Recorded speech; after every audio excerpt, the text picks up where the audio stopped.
Now, I'm going to dive right in because I know people are very excited about this one. It is safe to say that Hades has been a super smash hit this year. Another in a long line for Supergiant Games, obviously, as we all know. So I'm going to get our panelists to introduce themselves, just tell us a little bit about who they are and what they do at the studio. So Greg, I'll start off with you. Hello, I'm Greg Kasavin. I'm a creative director at Supergiant Games. My responsibilities include the writing and narrative design behind our games. So putting in all the words and that sort of thing, and collaborating with the rest of these folks that I've been working with ever since the Bastion days. So more than 10 years ago at this point. Oh wow, that makes me feel old when I think about that. Jen, how about you? Hello, I am the art director at Supergiant Games. I have, like Greg, been with Supergiant from the start. On Hades, I was in charge of the concept art, some of the environment work, and also the character designs and character illustrations. Which we'll definitely be diving into. We've already had a lot of questions about those. Gladly. Darren, please introduce yourself. Yeah, I'm Darren Korb. I'm the audio director at Supergiant Games. I do all the music, sound design, and voiceover direction, and I also play Zagreus and Skelly in Hades. So just a few hats there. Just a few things, yeah. And finally, Amir, tell us everything we need to know. I'm the studio director for Supergiant Games. I mostly coordinate the work we do as a team, and then I'm also responsible for some design work. Specifically, I spend a lot of time tuning the various parts of the game and sort of pulling the number side of things together on that. Fantastic. Well, as I said, I am so excited to have you here, even if just for me, but I do know that the reaction has been pretty incredible. So I'm going to get started. I'm going to jump right in with the kind of obvious starting point, which is the starting point of Hades. Tell me a little bit about where that idea came from and how you fleshed it out into the game we all know and love. Should I go? I could go. It started. Each of our games has been a reaction to the last game that we made. We kind of don't plan too far in advance, and because we know how we feel at the end of a project is going to really influence what we want to do next. And after working on Pyre, our third game, we were really drawn to kind of the idea. First of all, we wanted to make an early access game. That was something that was both scary and exciting to us. So that was actually the first decision that we made, even before we had chosen a theme or like a genre for the game. We're like, let's see what we can make in partnership with our community. And we were really attracted to the idea of like putting the first version of our game out there sooner than we were able to in the past. You know, our previous games have taken about 3 years to make, and so did Hades, all told. But since we launched in early access, that was done only a little over a year after we shipped Pyre. So we were able to get the kind of core of the idea out there and see what everybody thought, and then build on it naturally from there. And then we found we were really drawn to the genre of a roguelike dungeon crawler, even though that's something I think players might not necessarily expect from our team. Because it's a genre we were all really playing and enjoying, these great games like Dead Cells and Slay the Spire and many others. And we felt like we could kind of add something to the genre by approaching it in the way that we've approached other games, with kind of like just providing more narrative context for the experience. And lastly, we were drawn to making it themed after Greek myth, both because we just really loved it. I myself have studied it since I was a little kid, and it seemed to lend itself really well. And we've also never made like an adaptation of an existing mythology before. We've been very fortunate to be able to create our own original settings, and the idea of an adaptation actually felt more creatively different for us than just making stuff up entirely from scratch. So I think that's where it came from. Yeah.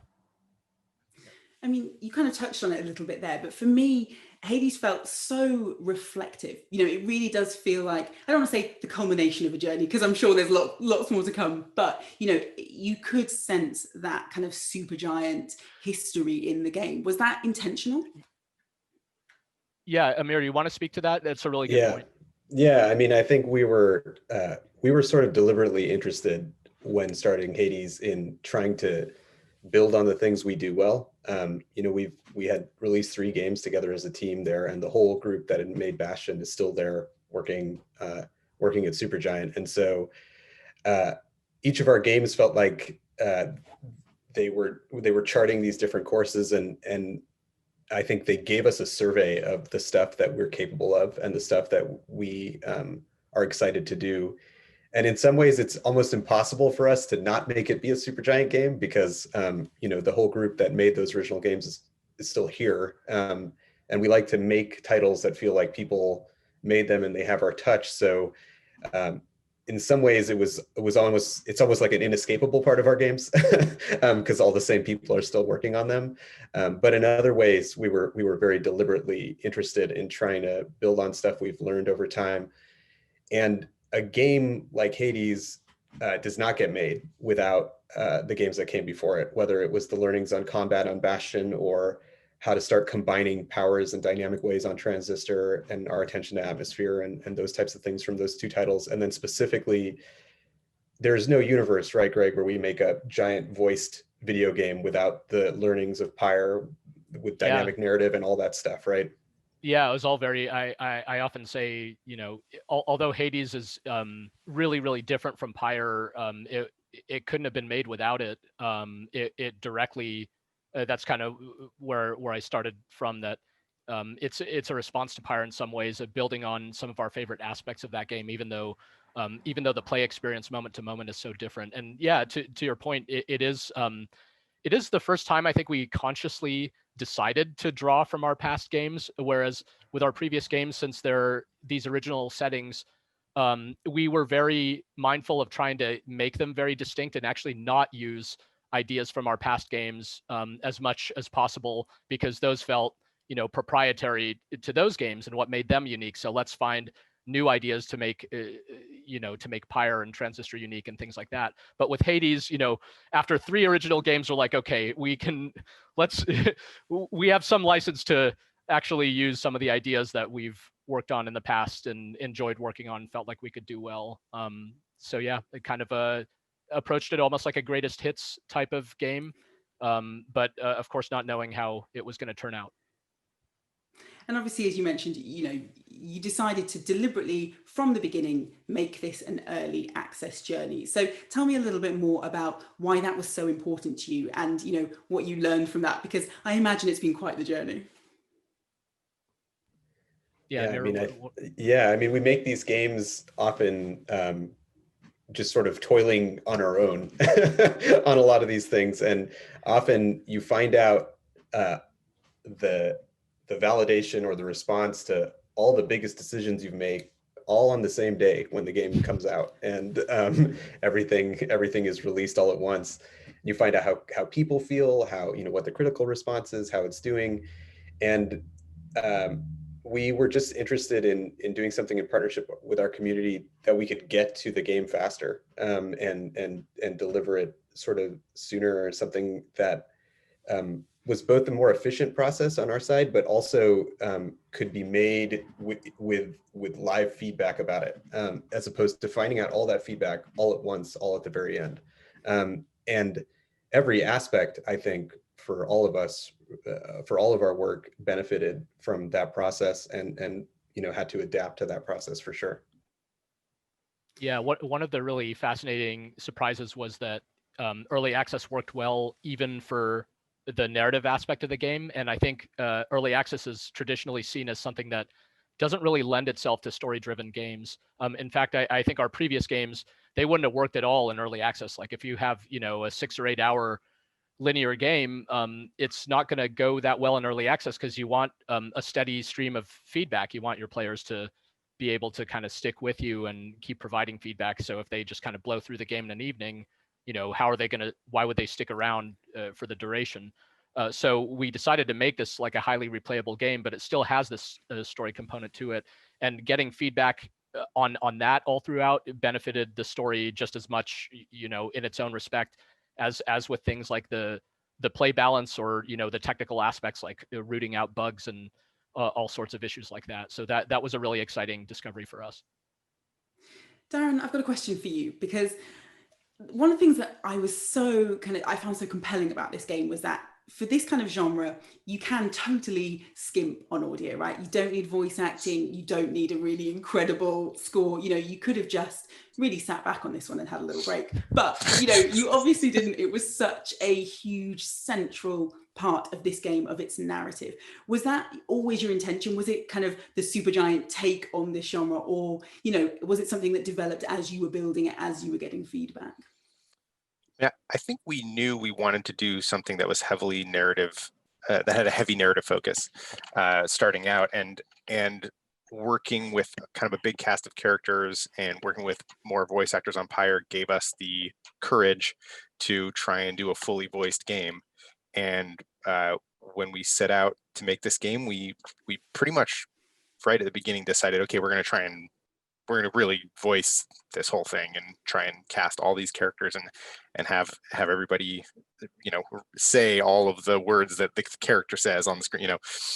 And that was new for us and really exciting. And I think it is essential to selling the thing that we set out to do, kind of, if that makes sense. So I'm really glad we ended up going that way. And as far as the music and audio is concerned, I mean, I personally don't think it is a less important aspect of, you know, I feel like part of my approach, and I think our approach as a team, is that all the different disciplines of the game are sort of co-equal in their importance and have potential to bring a lot to the table, even if they are often sidelined in other games of a particular genre or something, or minimized, you know, and there are certainly additional challenges that come with making music, say, for a game that is designed to be played for like hundreds of hours, trying to squeeze all the juice out of 2.5 hours of music that you possibly can and figure out ways to implement that music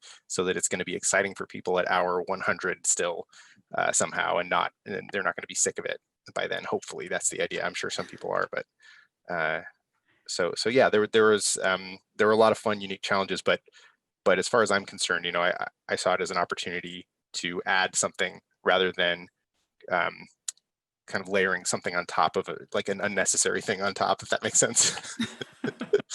Yeah, it definitely does. And I think unnecessary is, the furthest from the truth there, isn't it? It was, as I said, so essential. What were kind of some of your inspirations? What's your process? Because as you said, there were so many demands on what you had to do for this game. There were so many elements to consider. So what are the kind of key things that you think, okay, it needs to hit this, it needs to hit this, it needs to hit this? Yeah, I mean, I think, you know, generally if I zoom out a little bit, when I'm working on a new project, I have some questions that I ask of myself, which are, you know, what sort of instruments are going to seem like they belong in this world? What kind of music might people listen to here? What kind of music might people create here? And I try to pursue that for some aspects of the music and try to have that help me define what the sort of palette of instruments is going to be. And then I try to juxtapose that with some other genres that will add to that in some way, or twist it, or, you know, turn it on its head and subvert it in an unexpected way. The thing I kind of ended up with, the thing I call the music for Hades is Mediterranean prog rock Halloween music is what I ended up with. I mean, we all knew that, right? That's that's totally. Just sort of each of those phrases reflects a sort of different aspect of the tone of the music, as far as I'm concerned, and so there's that, and then there's the challenge of sort of increasing the longevity of the pieces, and one of the ways that we approach that was by using multi-channel audio for a lot of the music, where we have the ability to turn stems on and off, and we have a sort of semi-randomized stem setup for when you enter a new chamber. So the piece is constantly changing, and then when you enter combat, the drums kick in, and when you exit combat, the drums turn off, and we have a way of sort of advancing through the piece in a way that feels natural as you go from chamber to chamber, and then you get to the mini boss or the boss, and the rockin' part kicks in, and all that stuff. We set up sort of systems to do that programmatically for all the music in the game. I mean, if I take nothing else from this, that was so interesting. I feel like I've made you give away secrets there, because it was like such a great explanation of exactly that, how it felt like I was listening to something new, you know, throughout. Jen, it's your turn, and I've had so many questions that involve the word sexy that I'm sorry, it is. I can answer 100% of them. So right, excited. I mean, literally, that is, everybody was just like, why are they so sexy? How are they so sexy? Please dive into that. So I'm going to start off with a more general question, which is, obviously Hades has this gorgeous, distinctive art style. So talk me through your process for that. Sure. So one of the things that has been really useful in the last 3 projects that we've worked on during pre-production is we come up with a tone statement. And at the beginning of a project, at the onset, you don't know what the audio is going to sound like. You don't know what the art's going to look like. You don't really know what the game is even going to play like. You don't know anything, but you still need to start somewhere. And Greg, Darren, and I, some other members, we work on just like a short phase that allows us to kind of center ourselves on like a particular feel. And then we kind of go our separate ways and toil away and come back and put everything together, see if it fits like a perfect Supergiant puzzle. It's funny because I'm talking about this, but I can't quite recall the tone statement for Hades. It was gothic, fantasy, like mysticism, or Greg, do you remember? You might be thinking of Pyre. I might. Oh my God, I'm back in time. I think that was the Pyre. No, but that was we Black knew... Magic Ballad. Yeah, fantasy ballad. Fantasy, yeah. But yeah, what was Hades, it? It's funny. No one remembers. Yeah, well, no one remembers, but we wrote a lot But it was more very about important. It was very important. I will maybe share it later somewhere, but the point being only that that's my starting point. And Amir had talked a bit about how this is, Hades was from the onset one of the most ambitious game that we set out to do ever. And immediately I knew because of that, I would need to develop a highly efficient art style. So pen and ink kind of allowed me to do that while maintaining the artistic bar of quality that I feel Supergiant is known for. It just allows for abstraction and simplification in meaningful ways that still are beautiful and exciting to look at. So I'd also been very personally interested in exploring more pen and ink artwork. I had actually wanted to pursue that look in Pyre years ago, and it ended up developing into something else in what you see today. So I felt Hades was kind of my like second chance at life to try making this like tribute to pen and ink work. Lastly, it was a bit, I guess, serendipitous that pen and ink and all the blacks that are inherent to the style kind of lent themselves really well to this darker tone and atmosphere that we were going for in this game. So it was kind of like a perfect storm of passion and pragmatism, which very rarely happens, I think. I don't think that happened for any of our other 3 games. And it was really nice. Joanne, our environment artist, she came in onto the project about halfway through, like 6 months in, I'm not quite sure. But she took, some of the original concepts I made and then kind of polished them and honed them into the style you see today. So she did some great work there. And then of course there's color everywhere. I say pen and ink and dark atmosphere and everything. And then I'm like, oh my God, I love color. Let's just throw all these colors on top of it. Hot pinks, bright greens. So that's just pure personal preference, I guess. If you are, people always are wondering who like the specific artists and inspirations are for these kinds of things. So naturally, first and foremost, the ancient Greeks were a huge inspiration. And then a poster artist from the 70s, I believe, named Fred Taylor, and Mike Mignola for his pen and ink work and just control over like legibility and value with such simple mastery over the craft. Yeah, did I answer the question? You totally answered the question. Okay. No. There's more coming your way because I said we'd get to it. Okay, wait, but sexiness. I didn't answer. This is what I'm saying. I'm about to jump right into that. So, believe me, BAFTA would shut this stream down if I didn't ask this. Okay. So obviously, I think one of the things I found so interesting is that people think it's kind of I can't think of a more, I'm sorry, I know sexy is not a very BAFTA word, but it's kind of a sophisticated sexiness. There's something very alluring about it. Was that intentional? Because it is literally all I've heard everybody talk about. Yes and no. That's an interesting way of putting it. Thank you, first of all. So I would say it is intentional in the sense that the sexiness is always, there's always an attempt at creating intellectual sexiness. And what I mean by that is that I always explore the wiki page and try to go through, materials that are referencing the original mythos. So in that sense, it allows me to kind of open up my creativity and incorporate things that a lot of people may not actually suspect or expect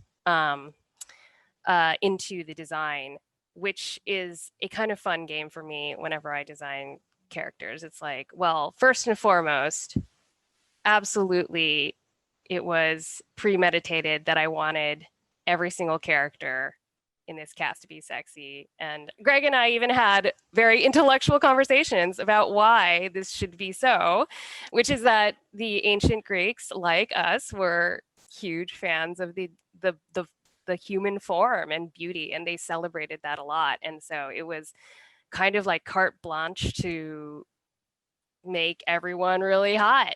And that's what I tried to do. And actually, on this subject, I feel that I have actually showed a fair amount of self-control. Greg, if you recall, there was a point in time where actually early on in the project, I was like on a rampage about how every single character in this game should be completely nude. I was like, the Greeks love artistic nudity. Heroic nudity. Did you know? Yes, right? Heroic nudity. And I was just running around the office telling people, oh my God, did you know the word gymnasium means a place to train naked? They love the nudity. So I was like, God, this could be so cool, so sophisticatedly sexy, So we walked away from that. But there was a point in time where literally 100% of the cast in my mind was going to be butt naked. But I do think, thankfully, we've gone in a direction that's actually probably far better than that, because there's only so much variety of nakedness you can get, right? I don't know. The whole theme was in fairness, was somewhat different in that early stage. We were going for a more we started from a more traditionally Greek. It started about like a labyrinth myth with Theseus actually as the protagonist character.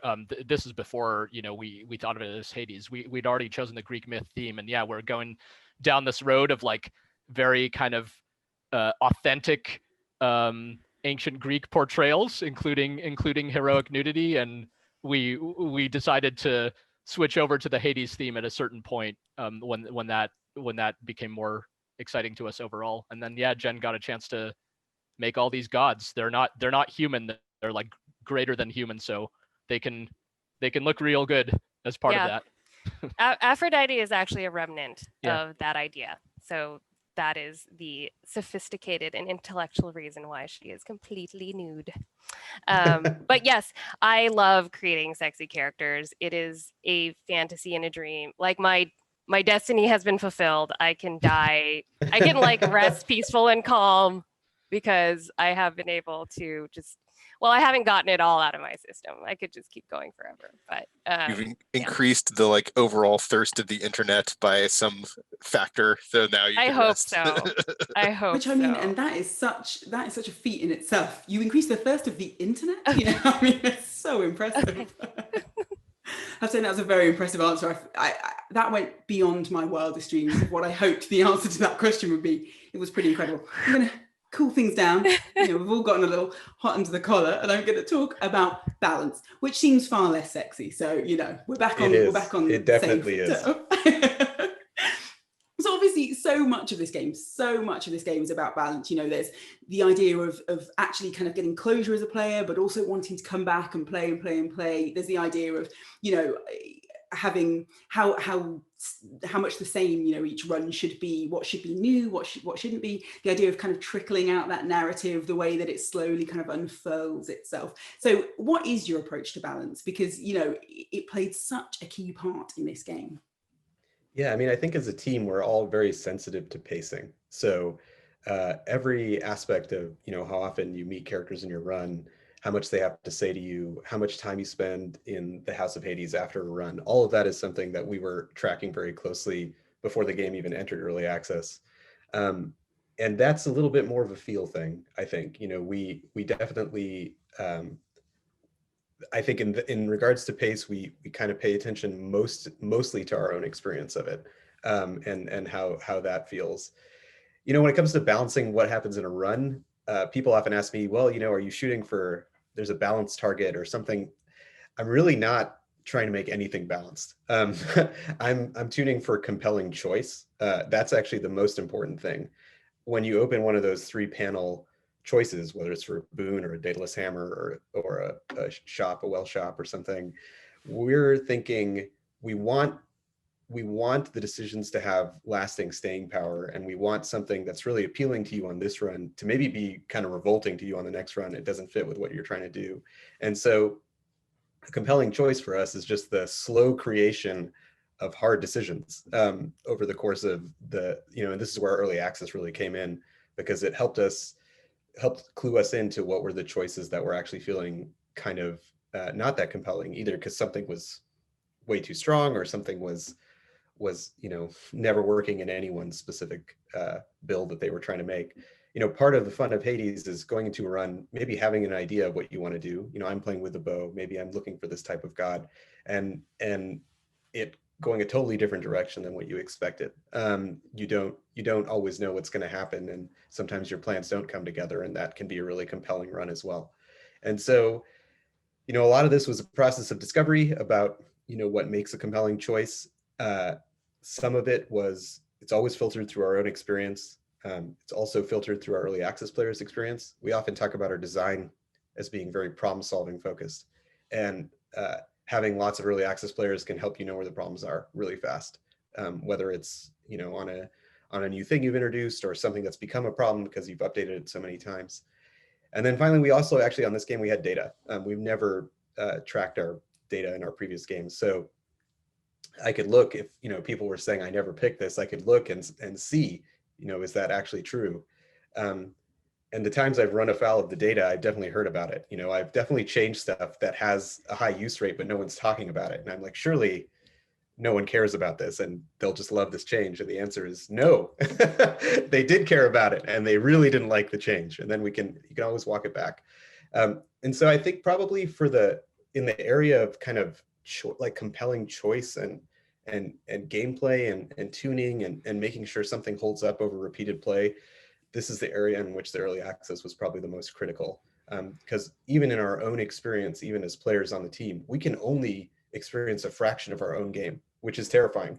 That was never true of our previous titles. It was maybe kind of true of Pyre's narrative multiplication, especially the ending, where we were never on team going to experience all the endings. But for Hades, there's large parts of the game that even if we played the entire development, we would never experience. Certain combinations or setups, and having a bunch of players kind of have your back when it comes to that stuff, because they're going to eventually try all of it and let you know if it's working. It's been really important to the feeling you described for Hades.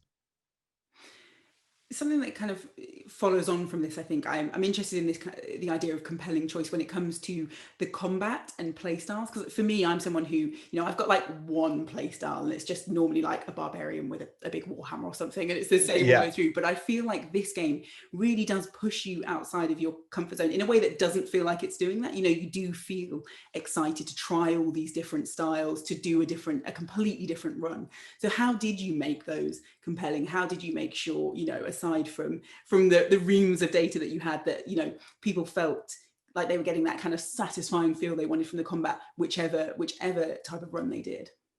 Yeah, I mean, there's a couple pieces to that.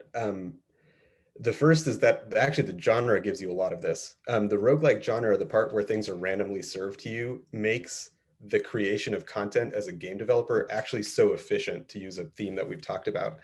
In our previous games like Transistor, for example, there were 16 functions. They could all combine in different ways, producing thousands of combinations. And each of those combinations was actually handcrafted. And some of them we don't know if players will ever use, over the course of their journey with Transistor. Whereas almost everything you make in a roguelike has a really high chance of getting used. So everything has almost equal importance. And so for us, it meant, making sure it all felt right. It all had, this a lot of what Greg did as well, making sure it has appropriate feedback and feel and sound and all that kind of stuff. And then on top of that, there's also sort of mechanics in Hades. I think on the team, we're very wary of something that we sometimes talk about is like eat your vegetables game design. It can be really like tempting to force a player to change, right? To force a player to keep cycling through different things, because we as game developers feel like that would be the most fun way to play. You have to try everything, keep changing, keep cycling. And as game developers, we do that because we just want to see if it's all working. We're not playing it like a normal player might play it.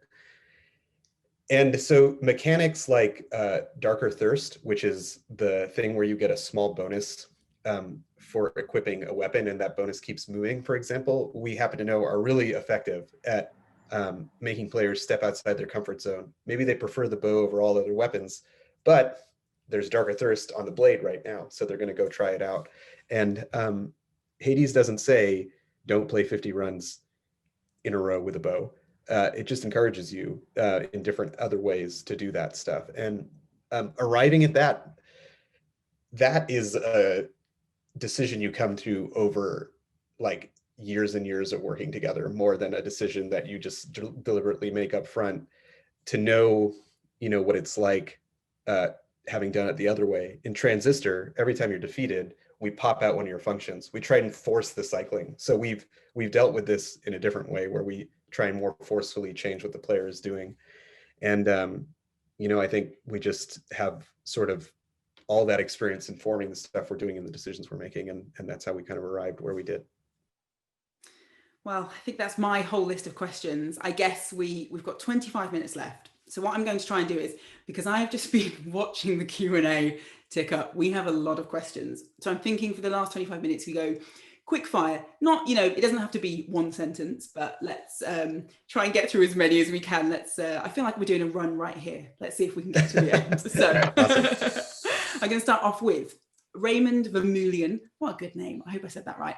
Hades has tens of thousands of conditional dialogue lines. How on earth did you organize writing these and keeping track of the triggers? There's I wish I had like a sophisticated answer to that, but we just kind of chipped away at it over time is the simple explanation. We started from the system that we had in Pyre, but we actually really simplified it a lot, including eliminating the tools we used to create the narrative events in Pyre. So they all just kind of go in a text file and in spreadsheets. The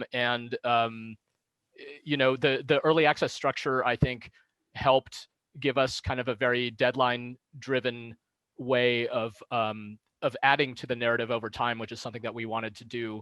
So we just kind of chipped away at it over time. We had this eager and excited early access audience that enjoyed interacting with all the characters. So we felt very motivated to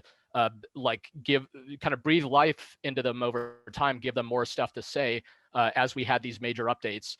And, at the end of it all, it turned out to be quite a bit of stuff. I think Darren did all the recording. I did the writing. So Darren was very much my kind of partner in crime through it all. I think if we knew, it's one of those things, if you knew from the beginning, like how much it was going to be, you'd probably be like, wait, this doesn't sound like a great idea. But when we're kind of heads down in it and the feedback is positive, I think we just, despite, the quantity of work, we had a lot of fun with it. And really it was all in service of making the characters just kind of feel alive, because we wanted to make this game feel like it had a sense of continuity. So the characters should talk about things that you would expect them to pay attention to, and that just added up. And certainly, when one of us would experience a context for something where we thought, oh man, it would be so funny if so-and-so said something about this thing, and they were just like, Yeah, okay, let's just do it. We're just gonna add it. Let's go. We just kept doing that, like, Yeah, we've had that in hundreds and every hundreds of game. lines. Yeah. All of our games have tried to have that kind of reactive audio and voiceover, and as with, it's kind of a running theme, I guess, through the development of Hades, we wanted to kind of just do even more with that aspect. It's just so fun in games when they kind of acknowledge your presence in a specific way. And so we just wanted to fill Hades with moments like that through the voiceover. I have to say, very successful. All right, next question. Marcus Vinicius Azevedo. Oh my goodness, these names, incredible names. All right. What was your guys' strategy for defining priority? I assume guys and girls, defining priority when choosing which feedback should be implemented, because they noted that the feedback channel was quite busy. Yeah, this is a good question. So we actually read all of it. There was a way to upvote and downvote it, but we, thumbs up, thumbs down it, but we basically read it all. The process was to read everything, and then, it was largely the work of a small group of us who read it all, and then we would turn it into action. If some of the things there seemed like very compelling, we would promote it into our task tracker, where it would become a conversation of how to address it. The community was very, very good at finding places where the experience, kind of fell short of their expectations, or where they were hoping to have a better experience in some way. And it was really our job to solve those problems. It wasn't really the community's job to solve the problems. It was good to hear stuff like, I feel really starved for gems in the late game. And then we would take that feedback and come up with mechanics that felt right and fit into the world for us, and put them in. And we were always quick to, inspired by Dead Cells patch notes, we always mentioned when a change was community inspired in our patch notes. And, I don't know, some huge percentage of every patch and every major update had changes inspired by the community feedback from us reading about other people's play experiences. This question from Alexander Fry kind of ties into that a little bit, and some of the earlier discussion, which was, when balancing the difficulty of the game's encounters and enemies versus player capabilities, what process did you go to establish a curve from easiest to hardest? Yeah, this is a really good question. So one of my favorite things that Greg has said a lot is, like, people only talk about the enemies when they hate them and they're doing their jobs. So the way you look at feedback about enemies is actually really different than the way you look at feedback about player capabilities, because people often only talk about the things that are actually killing them. And in a roguelike, that's actually an important part of it. You need enemies that actually perform their jobs. For the players' capabilities, it was mostly just kind of, our own playthroughs and our players' playthroughs, seeing how far we could, where they were in the curve. In Hades, there's a lot of progression, a lot of permanent progression, and whether it's the Mirror of the Night or powering up your weapon aspects, there's different ways that you can kind of gain progress. And so our finding is that actually, it doesn't need to be as balanced as you might think, because the progression gets a lot of people there over time. So the progression lifts the floor on what most players are capable of, because they might accumulate a lot of darkness and then really power up their mirror, or they might find a weapon aspect that really clicks. Part of the thing in Hades is there's often, it might feel like it's linear, like you're slowly chipping away at it, but often you have these breakthrough runs, because you've either learned something, you've gotten a certain piece of your progression, or you've found something literally in the game. You found a duo boon or a legendary boon or something that made your build come together, and now you're gonna have a shot at clearing a run. And the game was made to be played, multiple, it supports dozens of different sort of outcomes from clearing and all this kind of stuff. So getting a clear is just a start for a lot of people. So yeah, I mean, I guess it's a really long answer to say it actually didn't have to be so carefully constructed. Hades supports you if you get a clear on the first, second, or third run, or if you get a clear on run 300, the game will keep going and work. And we put a lot of effort into making sure that was true. And so a lot of players can wind their own path to it, and get to where they can all kind of get to the same place over time. I want to add, we were interested in making the game, like one of the things we talked about at the beginning was the idea of opening up what was so thrilling about roguelike games potentially to more players. Roguelike games are known often for their brutal difficulty, but our hypothesis was that the brutal difficulty is kind of like, it's a means to an end rather than a defining feature of the genre. Like they have to be hard because they have to kill you so that you could start over and have another run. Because what's really exciting about roguelikes is that they're different each time you play, and that's actually, I think it's even what makes them.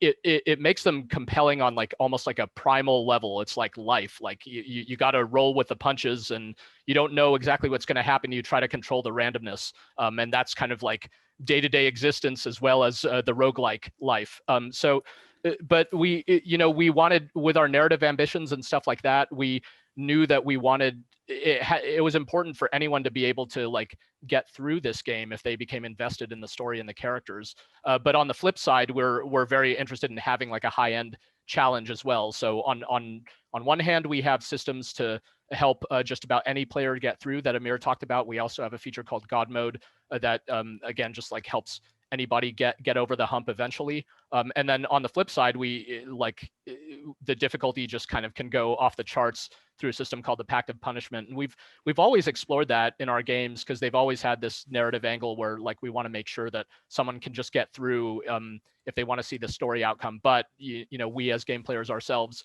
love a good challenge and want to have these systems where you could really test yourself.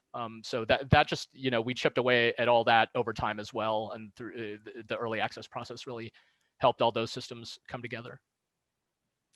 Well, we had a question, an anonymous question, and this is for Darren specifically. How much of the music did you have to mix and record during lockdown, and what were some of the challenges of that, if you did? Yeah, I would say I recorded I think about 3 or 4 pieces in lockdown and mixed a couple more than that. And you know, that particular aspect of it wasn't necessarily an extra challenge for me, just because I do all my work from a project studio for the most part, with a couple of exceptions on this soundtrack. But I just work from my computer and I mix on my computer and I, you know, kind of do it all by myself and usually. And so, yeah, that particular aspect wasn't much more challenging than it usually is. The specific part of this game that was harder during lockdown was coordinating the voiceover stuff, because we have a bunch of actors on this game, and a lot of them were coming into our studio.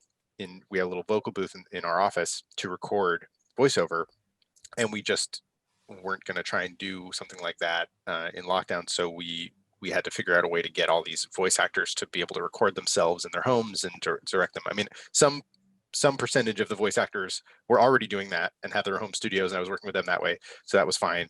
And but yeah, I mean, like for myself, I had to like get a vocal booth in my house, you know, like so that I could finish doing Zag and Skelly, you know, because I would have to wait till the middle of the night when my family was asleep so I could record while it was silent in my house.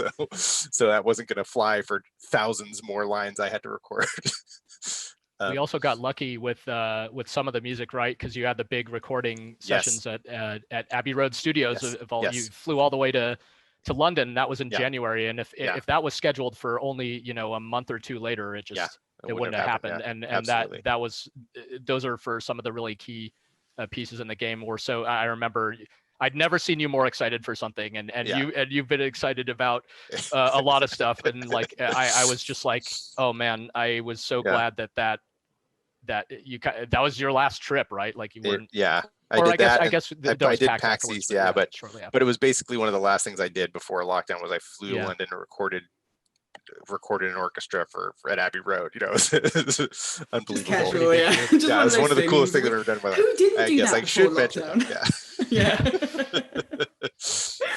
All right, we had a question which I think we've had kind of lots of variations from. So this one's from Kieran Ramdawar, who said that in one of your interviews with NoClip, you mentioned the pipeline at times loaded more pressure on the art team. So in general, this is kind of a question about running an indie studio and making sure that, you know, everybody's needs are being balanced effectively. And I'd also add to that, because we've had other questions about this, you know, how do you create games of such scale? How do you, you know, build the kind of enormous, brilliant games that we know you for with such a small team? Amir, do you want to answer this? You're like our de facto producer, schedule micromanager, Well, yeah, I mean, spreadsheet. you could probably answer the first part, right? At least in the update cadence, a lot of the needs aren't really known until the end, right? So towards the end of the update, so you end up having to find efficient ways to make a lot of the art and stuff that way. But yeah, I mean, the balancing of people's needs, it's interesting that we sort of think about Hades as a game that we shipped 12 times because the 1.0 was the final update. And so this is where I can kind of bring in our Supergiant co-founder and development director, Gavin Simon. He was very interested in refining our process even before we went live in early access, doing practice updates that were 4 to 5 weeks long, because he has very quotable things, and one of the things he often talks about is how like Supergiant games are only stable like on the day that they launch or the day that they have to show at PAX. And he saw early access as like an opportunity for us to stabilize our process so it would be sustainable and it would be something that we could do multiple times and it could be collaborative without putting too much pressure on any one department, and also lead to a more stable product because we would have shipped it. And it took a lot of learning. Our original update cycle was every 4 weeks. That was too fast for us. We moved more to a kind of 8 to 10 week cycle towards the end, and that was a lot more sustainable. It gave us time to react to the last update. It gave us time to plan the next one. It gave us time to test with a small group of people and our internal QA before it went out. And we got into this kind of rhythm.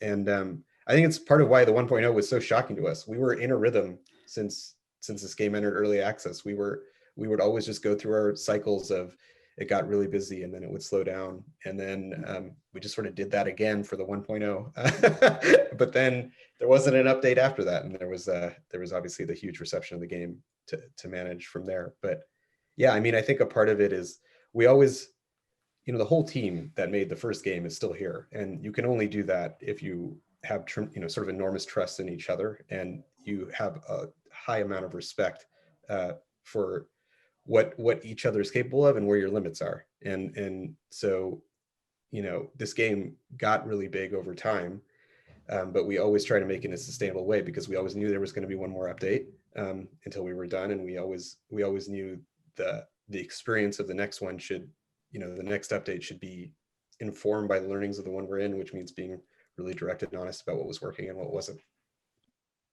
I mean, we also try to choose. Oh, carry on. Oh, sorry.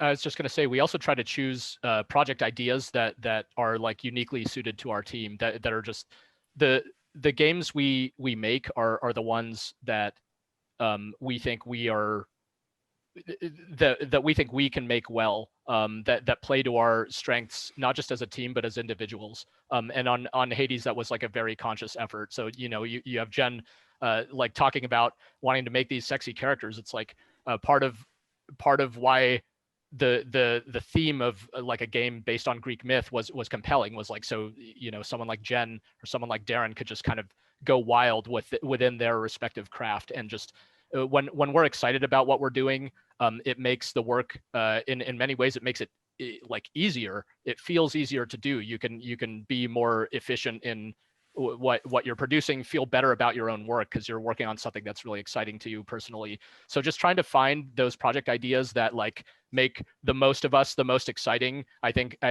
puts us on a good path to making something that hopefully, that excitement is then shared by our players. Well, we had a question come in that I have now lost. I'm going to get back to it. Oh, okay, sorry. Christopher. No, don't worry. It's the audience. This is your fault. Stop streaming questions in. We're just. I shouldn't have said that we should try and answer them all because we're now about 1,000 questions in. It's gone pretty bonkers. But Christopher Morgan Bernard, I found you. Excellent name. He asked if, and I'm kind of interested to get maybe a short answer from everybody, if you had any epiphanies during this that you think, oh, I wish I'd done this before, we should have done this in previous games, or, and I would add to that, is there anything you really learned that you think, wow, I'm doing this, every game from now on? I mentioned mine, which is that early access works for story. That was an epiphany. We suspected that going in, but learning it for real was quite an epiphany for me. I think for me, part of the one sort of learning that I had was that we can and should lean into doing voiceover for, we can do a full cast voiceover thing. And that was something that I learned through this process that I did not know before. We sort of had Logan as our secret weapon before that, but I wasn't positive that we would be able to sort of branch out and have that sort of response from players with a bigger cast, and the fact that we did was kind of eye-opening to me. Yeah, I think for me, it's probably a lot of the dynamic design elements actually worked with the Supergiant thing. In Pyre's case, there's a certain point in the story where we don't actually know what choices the player is going to make, but we try and support them after, the first ascension, right? But this whole game is that.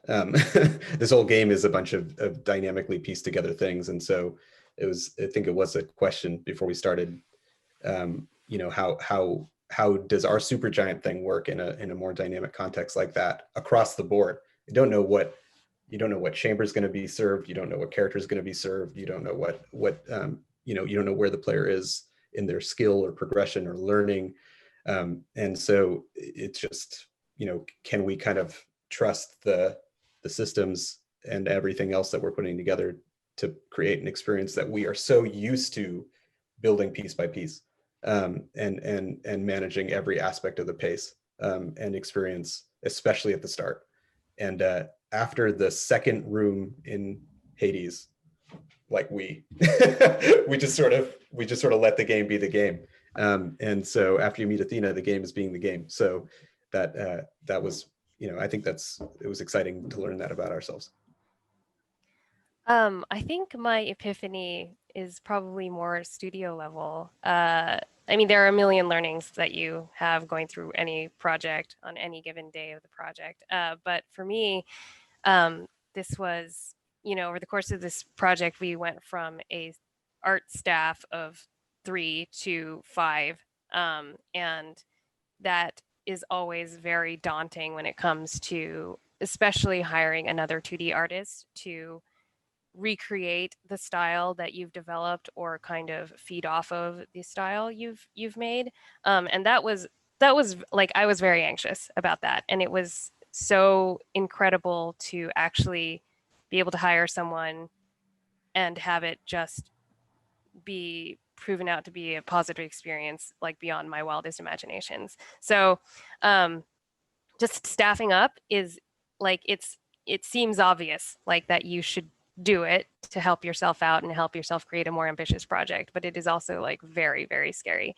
And so I guess I learned to trust others with my work.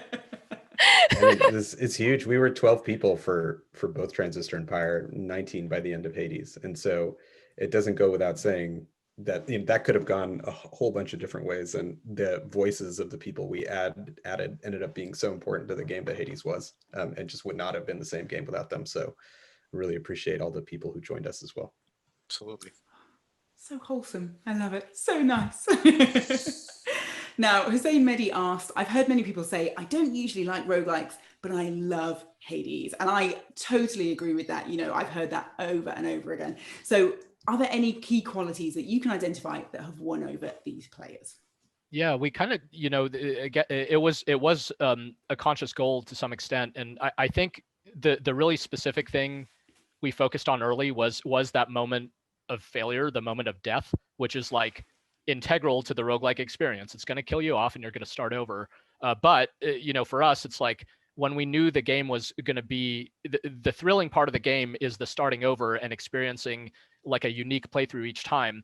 So the challenge is to get someone to actually, decide to start over instead of rage quit out, because losing in games is inherently, failing is inherently frustrating, despite failure being, the greatest teacher. So for us, we just, everything about the approach to narrative and just like how we structure the game was around trying to make that moment of death into something that you almost, like at the very least, it shouldn't kind of infuriate you, and maybe we could even make you almost look forward to it in a way. So having these characters who you're excited to talk to back at the house, or having new systems that you discover back at the house, and then when you start another escape attempt, then there's going to be exciting new stuff there as well. So we really focused on that for like from early prototypes, and then we started to see promise there. It was interesting to go back and find Cerberus at your house and feel some comfort that you could essentially pet your family dog, and then you feel a little bit better, and then go back out there. I think that approach and the kind of mindset that flowed from that, of like recognizing that roguelikes are not defined by their excruciating difficulty, but defined by the excitement of starting over. I think that helped us like create this quality that you're describing. Of course, we didn't know that it wasn't like a roguelike designed for people who hate roguelikes or something like that. It was designed for people who love roguelikes, but it's potential to reach even more people than that, obviously is really exciting to us. And we hoped that could be possible, but it's not something that you like, you don't really know until you put it out there, I guess. Well, one last question, and it's a big one, and I know you've barely had time to rest, but what's next for Supergiant? We don't know. Yeah, the honest answer. No, we don't know. That's right. We did address it before that we don't plan too far in advance, and we gave the 1.0 version of Hades everything we've got. It's as people discover, it's a big game that can keep you entertained for apparently well over 100 hours in some cases. So as much as you put into it, hopefully it keeps giving back for a good long time. And that means we didn't leave much of anything on the cutting room floor. And so we, as with our previous projects, we have to kind of get our bearings and then regroup and figure out where to go from there. And we have not even really begun that process yet, apart from scattered conversations here and there. Yeah, we talk about how the games are a reaction to the last games. We haven't even had time to react to Hades. Yeah, I mean, Hades feels like the launch is still happening right now. Because it's so big, and the reception has been so positive. It really feels like a game that that's like bigger than the thing we made and got away from us in the best possible way, because so many people are so excited to play it. And so right now we're just managing that and experiencing that. That is actually what we're doing. And hopefully we can work our way to the point where we can really start thinking about the thing that comes after it. But broadly, we want to, our goal has always been to just stick together as a team and see how long we can keep going for. For as long as people enjoy the games that we make, we hope to continue making them, for as long as we can. Well, given that I've got about 12,000 questions I didn't get to, I think you've probably got, a while to go. There are clearly a lot of fans there. Thank you so much. This was an absolutely incredible, exploration of what made Hades so wonderful, so exciting, so innovative. So thank you hugely, Greg, Darren, Amir, Jen. Thank you for joining us here today. I hope everybody enjoyed it. Don't worry if you made it in kind of halfway through. This will be recorded. It will be up on BAFTA Guru's YouTube channel. So you'll be able to catch it. You're going to be able to relive all the nakedness chat. Don't worry if you missed that, I promise. Go and look it up. It was great. And of course, this was just one panel in a big month-long series. We've got so much great stuff coming your way from BAFTA. Lots and lots of talks, panels, masterclasses across games, film and TV. And of course, if you're here, hopefully that means you're a game person. And we've got 2 fantastic panels on the way for you as well. So on the 18th, we have got a panel which is going to be exploring the craft of game art. Really looking forward to that one. We've got some great panelists. And similarly, we're going to be exploring best practices for programmers. That's on the 26th. So that's a bit more code focused. We're looking at the craft of code. So again, something a little bit different, something to get in your calendar now. But for today, that is it. I've been Elle Osili-Wood. I've been talking to the wonderful Supergiant team about the fantastic Hades. I hope you enjoyed it. A huge thank you to our guests. Thank you to everybody for watching. And that's it. We'll see you all again soon. Thanks very much. Thanks for having us. Thank you. Thanks, everyone. Thank you. Bye.